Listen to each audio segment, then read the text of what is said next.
I feed Jeff's hunger. I satisfy him. And he satisfies me. Ang akala ko kanina naliligaw ako. Nagtataka ako bakit nandito ka sa Quezon City mas bagay ka sa Makati.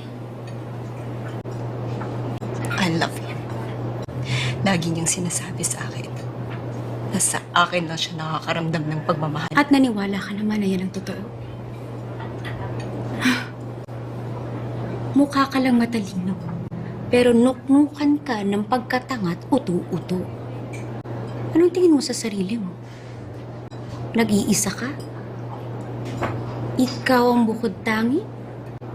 Bakit hindi pa nasabi sa'yo ng asawa ko na bago ka? May ibang babaeng haliparot na tumikim at lumingkis sa asawa ko. Kung marami na kaming nagmahal sa kanya, take it as a sign that he cannot stand you. You have nothing to hold on to. I have every reason to hold on and to fight for my husband. I am his wife. Lahat ng karapatan nasa akin. Pinaglalaban ko ang pagmamahal na binigay ko. Ang buhay na pinaghirapan ko. Pangarap na binuo ko at higit sa lahat ang anak ko. Ang pamilya ko, pamilya namin na winawasak mo.